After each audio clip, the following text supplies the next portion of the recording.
welcome to another episode of The Latest with Maya. Today, I am honored to have a conversation with author Georgia Hunter. Georgia is the author of We Were the Lucky Ones, which is now an incredible series on Hulu. Georgia, thank you so much for being on my show. I am so excited to be talking with you. Well, Maya, that feeling is absolutely mutual. Thank you so much for having me. So let's get started. We Were the Lucky Ones is based on your family's story during the Holocaust. Why did you decide to write a fictional account rather than a memoir of your family story? That's a great question. Yeah, so it is entirely based on the true story of what happened to my grandfather and his siblings, his parents, his baby niece, at the start of the war, and follows them as they scatter literally across continents. And I spent almost a decade researching and recording it. I set out in 2008 with my little digital voice recorder to interview relatives, and I flew around the world and I traveled in their footsteps and I reached out to as many archives and ministries as I could for records. And little by little, the story came together.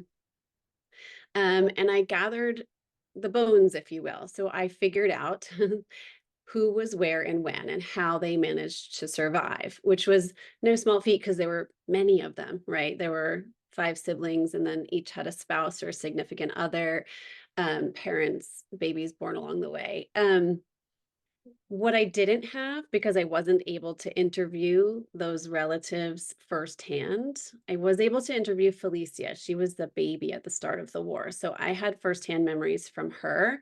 Everybody else, I was interviewing their children. So I was getting secondhand memories or stories that were passed down, like oral histories. So I didn't have like the thoughts that were in their head, the words that were in their mouths. And so I felt like I needed to give myself the creative license to bring those really personal, really colorful details to life on the page. And maybe in the end, it brought the story closer to the truth. You'll never know. Because a lot of times the stories that were passed down were done so with a lot of distance and a lot of stoicism. Um, and then when it came time to write the scene, I realized like, oh, there was nothing black and white about what's happening in this moment. Like, you know, Adam's son described how he had to disguise a circumcision, and he did it with a lot of laughter. And then I came time to write the scene, and I realized in that moment for Adam and Helena, there was nothing funny, right? That was a life or death moment. That was a choice he had to make to try to literally save his life.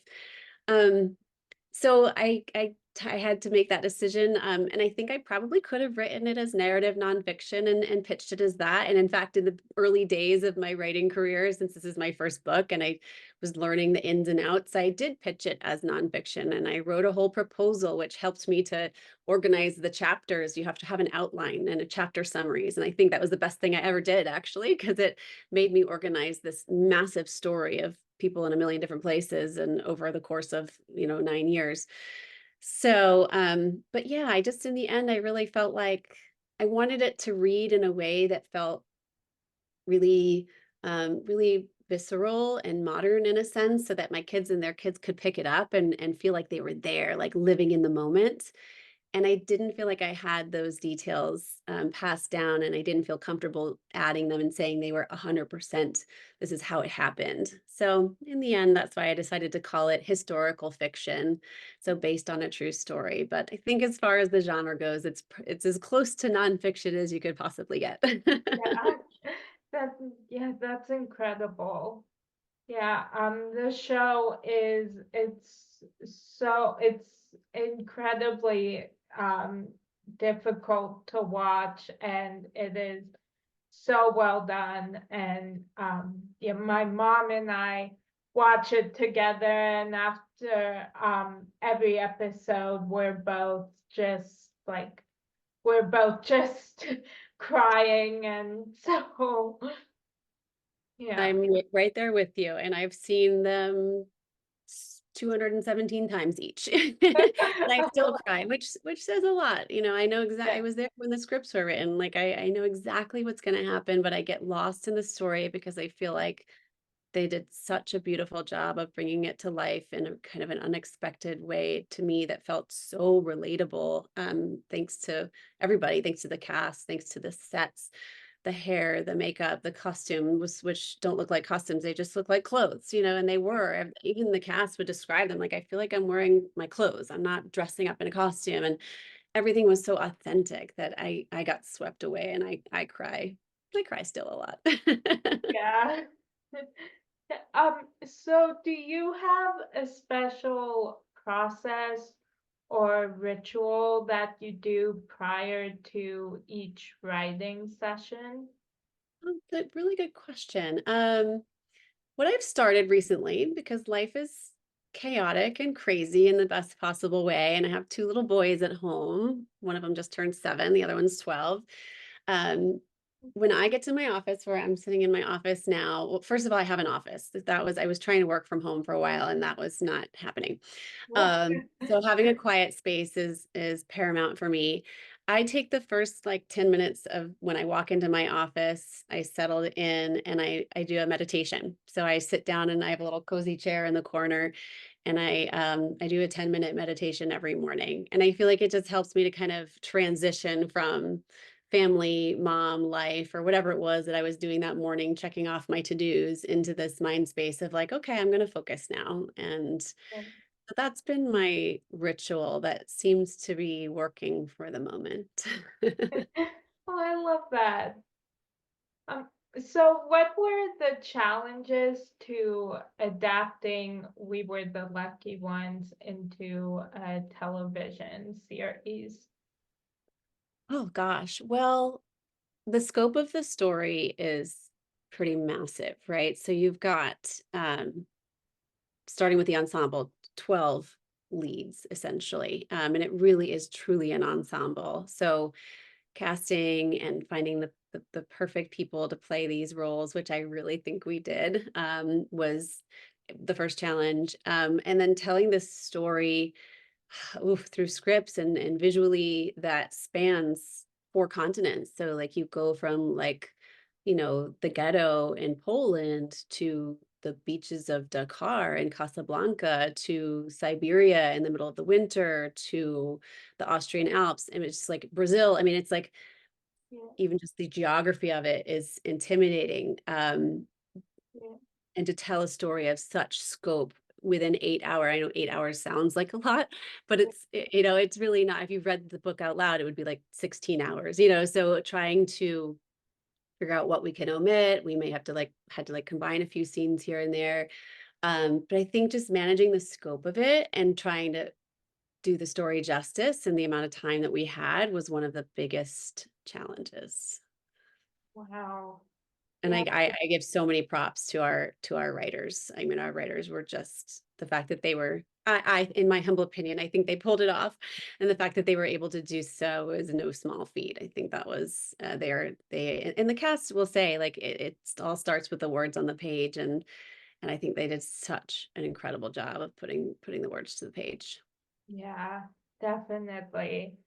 Um, so why was it important for you to share this story? Unfortunately, it's incredibly relevant now with the rise in anti-Semitism. Yeah. It's it I never thought when I set out in 2008 to start researching my story that it would feel so relevant today. And I find it, history repeating itself and it's sad and it's really scary. Yeah, Um, I think though, it was never my intention to, put a stake in the ground and say this is how it should be or shouldn't be. I just wanted to tell this one family's story through their eyes and kind of let people take what they will from it. And yeah, so I hope that people do learn about the Holocaust and they learn what can happen when others stop seeing each other as human beings. yeah. But I also hope that they take away a little bit of what I took away in the process of unearthing it and recording it, was that at its core, it's a story of family and love and hope and courage and perseverance and empathy. And if it brings any of that to a single viewer, I'll be thrilled, Yeah, because I think we all need more of all those things today more than ever. yeah, definitely. Yeah. Yeah. Um, so which author do you consider to be the gold standard when it comes to storytelling and developing fully evolved characters? Oh, wow. That's a really hard question. I will say there were two books that really served as inspiration for me when I first was thinking about how to tell my story. One is The Invisible Bridge by Julie Oranger. And so her main character is also based off of her grandfather. He was a Hungarian Jew. And her book is just gorgeous. You come to know her grandfather, and at its core, it's a love story too, and reads like poetry. So I always think of her as a huge source of inspiration for me. I also, as far as like storytelling and plot and things unfolding very visually on the page, I also read David Benioff's City of Thieves, and David Benioff is obviously like pretty well known in the world of Hollywood. I didn't really know that at the time, and I hadn't like I'm one of those people that hasn't watched Game of Thrones and Wolverine, and, some of the things he's most famous for. But this little book, also it's a novel, but World War II Russia, and it reads like a film. Like you can just see everything, and there's so much humor in it, and you empathize so deeply with the characters in it. So I can't say that they're like the best. I think there's so many wonderful authors out there, but those two stand out to me just because they were such a big inspiration in my early days of writing. Oh, I love that. Yeah. Um, so what is your all-time favorite novel? Also really hard to answer. I'll just pick one that the spring to mind is Circling the Sun by Paula McLean. It's got everything. It's historical fiction. It has horses, and I'm a horse girl at heart. It has romance. It has Africa. That's it's one I recommend to everybody. Oh, I love that. Um, who in your life has had the biggest impact on how you choose to live? Oh my gosh, you ask the best questions. Thank you. You really do. Oh, it's the people who I'm closest with. So not to sound cliched, but my parents were hugely influential on me. I feel like I had one Yeah. of those like split down the middle 50-50. I carry like really half of my father, who was also a writer and filmmaker, and very outgoing. I didn't get that part as much. I'm more introverted like my mother. And I have my mother, who's super organized and thoughtful and kind of more quiet.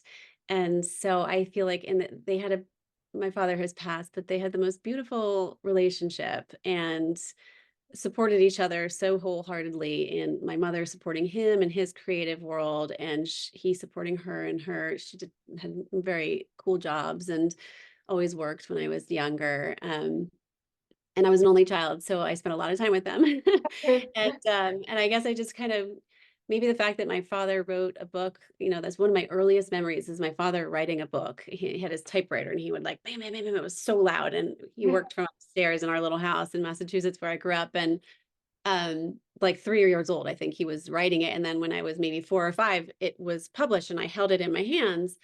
And I think from an early age, I thought, okay, you can write books. Now I know how really impossibly hard it is to write a book and publish a book. But so I think when I first set off to unearth and record the family story, first of all, it's my mom's side, and she could have been like, don't quit your day job. Let's be real here. This is kind of a crazy idea.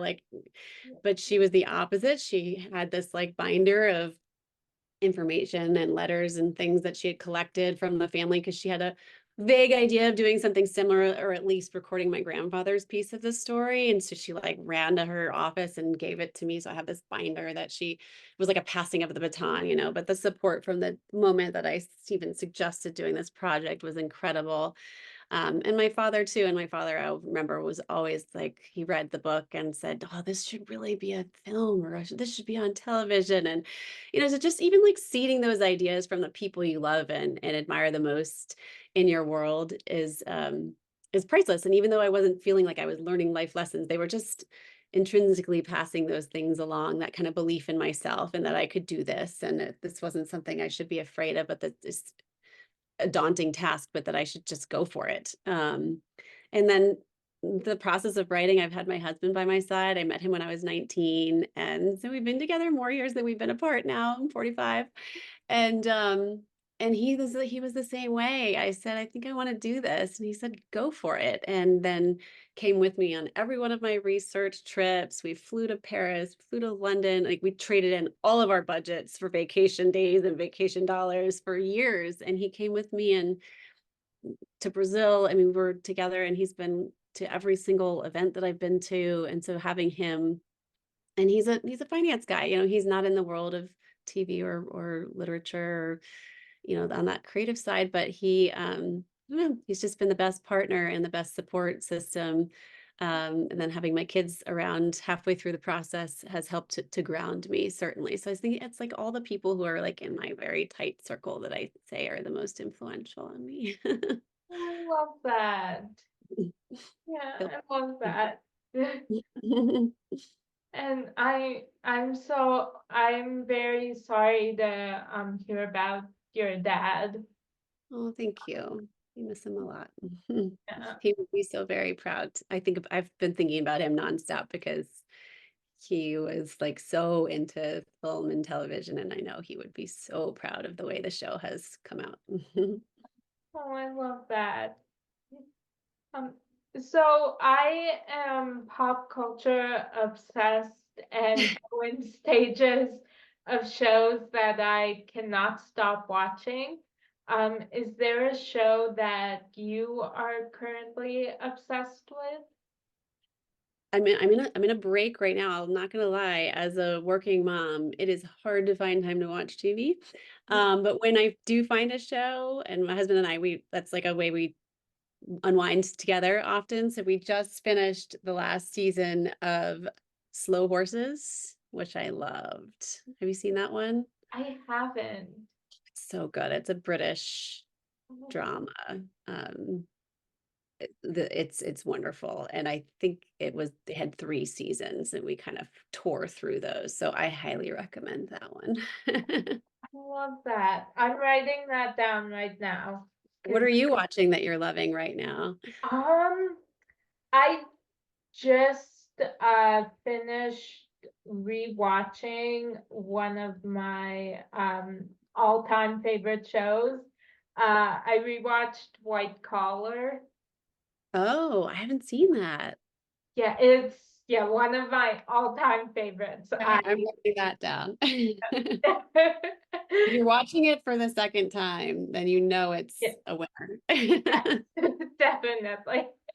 I love that. Yeah, I finished rewatching it and then I just went right back to the beginning again. So Amazing. Oh my gosh, sold. I'm gonna check yeah, it out. yeah, yeah, I would love to know what you think. It's one of my comfort shows, so I love that. Ted Lasso was my comfort show too. Like, I also feel like I get to the end of these long days, and especially the subject matter of We Were the Lucky Ones, and it's been my life for the last like 16 years, but it's especially intensely for the last 2 in the adaptation process. So a show like Ted Lasso came as a much needed reprieve at the end of some long days. yeah. Yeah, after when my mom and I watched We Were the Lucky Ones, we always afterwards watch a couple episodes of Friends. Yes, good. Yeah. So we're like, okay, but we can't like go to bed like this. We need to You um, know, you could also, I don't know if you've been on the Hulu's Instagram. There's a We Were the Lucky Ones yeah, Hulu handle. And to me, I love going on it because it has all of these really cool reels that are like interviews with the cast, kind of talking about the process. So it takes you out of the story a little bit enough to be like, okay, like they're okay. You know, they yeah, didn't actually experience like these people, these cast members, and gives you some really interesting backstory. And it's often like there's a lot of levity in the reels and in the interviews. So that might be a nice way to yeah. I have been watching those. Aren't they great? I They love are. so much. I love like anytime I'm into a show, I love any of the behind the scenes stuff like that. Like I stalk like Yeah. in authors too, like a book that I love. Like I love going down those rabbit holes of like who's involved and why and what happened and Yeah. Yeah.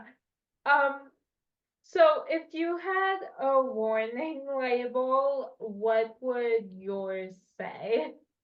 on the show or on my me personally. You. Me.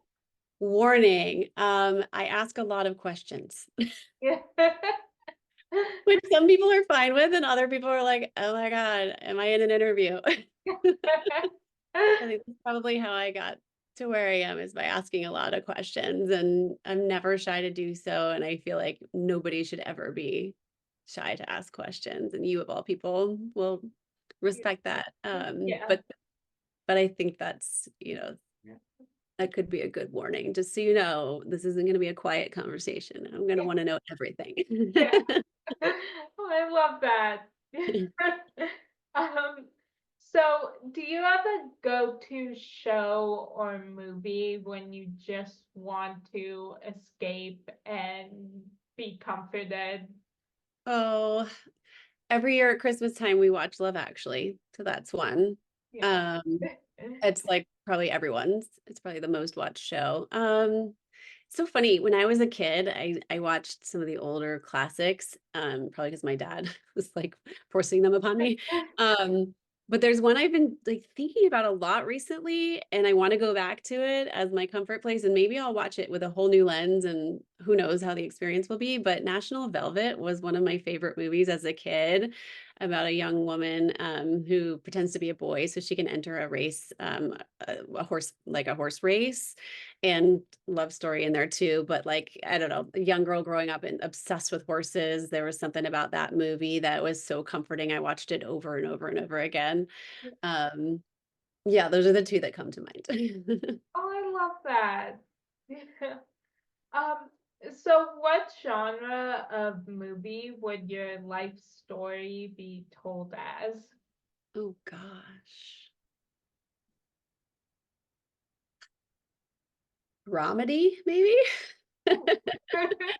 Like I think that's the goal at least. Like I want to have a life of importance and do things that are meaningful and hard. But I want to do so with a sense of humor and with levity and with a playfulness. I think Yeah. kids are good at teaching you that like everything's new and interesting and worthy of our attention and of learning. And I hope I never ever stop learning and tackling hard things. But play is the most healing and distracting in the best possible way. Like I don't know, it's like to me, there's nothing better than playing with my kids after a long day of work, or even going through the day and finding time for laughter in whatever it is. And I actually think we do it in the show a bit. Like I hope that you found moments where you're actually laughing here and there and in this very deep, dark story of, what was happening.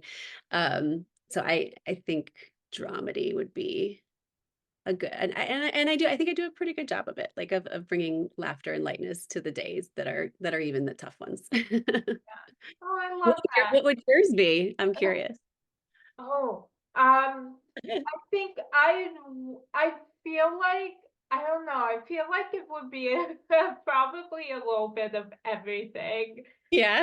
I feel like mostly it would probably be like a dark comedy because my Mhm. family and I have with everything we've been through, we have a very warped sense of humor. So we recognize that we laugh at things other people would think we're crazy for laughing at and finding a joke in.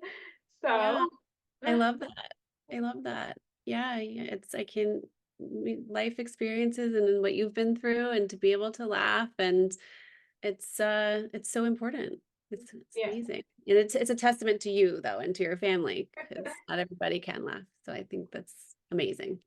Thank you. Thank you. Yeah, my mom always uh taught me and my sister growing up just you can find laughter in even the toughest moments. So, Absolutely. It's yeah, important. yeah, definitely. Um, so what in your life brings you the most joy? Mm, my family. That's an easy one. Yeah, and different aspects of it, like the quiet moments sometimes are the best. Laying on the couch with everybody piled on top of each other. I'm learning to be physical, but everyone's very hands-on in my family. The boys especially, and then I have a boy dog on top of it that gets into the mix.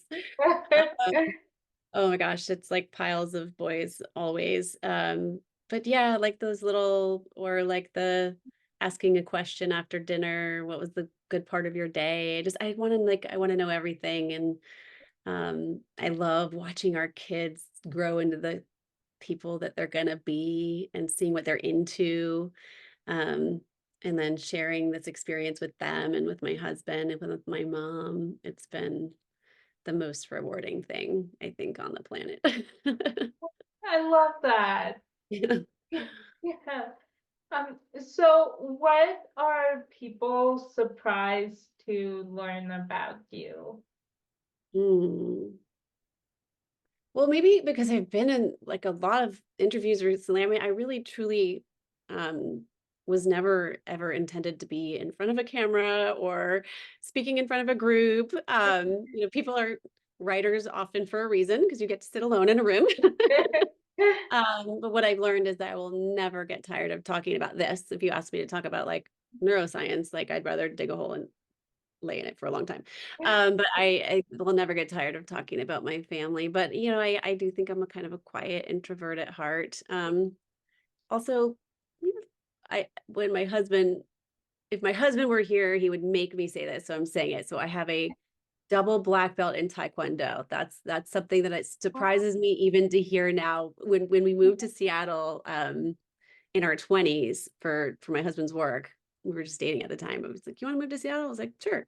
So we moved out there. It was a big adventure. We're both East Coasters and it rains a lot in Seattle. And so I was like, I need something to do for the winter time. So there was a little Taekwondo school near me and I started taking lessons and I kind of got hooked on it. And then I don't know, 3 years later, I was teaching with my black belt. So Oh, wow. that one's fun. Don't ask me to break out any moves anymore, though. I'm not sure I would be able to. Yeah.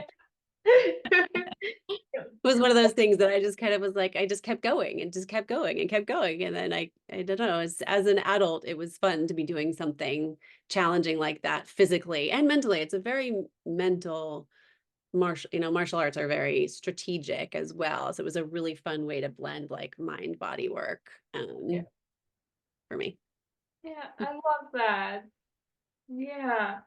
Um, yeah, so I love inspiring and motivational quotes. And this week, my favorite quotation is by a poet that I love named Mark Anthony. And Mm. it says, "You have always been more than enough, and you deserve all the love you give and all the best life has to offer." Um, Oh, that's yeah, beautiful. I yeah. love Is there a quotation that has inspired you lately? Well, I would say there are two. And one's a little dark and one's hopeful. It's not dark. It's just I've been thinking so much about the relevance of our story and what it means today, like my family story. And um Elie Wiesel, who wrote Night, a survivor who wrote Night, said human suffering anywhere concerns men and women everywhere. And I just think that's so beautiful in a way because, we get swept up in one part of history or one person's suffering. And I think it's so important to remember that like no one's no one's suffering is better or worse or more important than another's. And there's so many the world feels so divided right now. And Yeah. um I think if we could all just kind of take a step back and wish for everybody to not have to suffer, no matter who they are and no matter what they believe, that we're all humans, and to like have a little bit of that empathy, I think would be amazing if we could kind of embrace that. Yeah. And then the other quote is, and this sound a little cheesy, but when I was sitting at a family reunion in 2000, around a table listening to my mom and her cousins tell stories about our family. It was my great aunt Felicia, who was the baby at the start of the war, who looked around the table and said, it's a miracle that we're all here today. There were 10 first cousins. Um, and then she said, we were the lucky ones. And so I will say that her quote is probably the one that has stuck with me the longest in life. And I think about it every day, about how lucky we are to be here. And clearly that I didn't know at the time that I'd go off and research the story and write the story. And Lord knows I didn't think I would be here talking to you or promoting a show, but like that sentiment stuck with me. And I think it's like seated somewhere deep down. And then until I couldn't ignore it any longer, and then decided to go off and try to learn more, ask some questions. Oh, I love those. I love those. Um, well, that was my final question. It has just been so much fun talking with you. I so appreciate your taking the time. Oh my gosh. I Yeah, thank you. really can't tell you just how honored I am to be talking with you. So thank you. Yeah, thank you. And thanks for everything that you do. You are an amazing human. I cyber stalked you too. Looked up all your interviews, and what you're doing is very brave and very beautiful. So thank you. Thanks for having me. I really appreciate it. Yeah, thank you. That means the world to me. Thank you. Um, yeah, I hope you have a great rest of your day. You too. Thank you. And that's a wrap on today's edition of The Latest with Maya.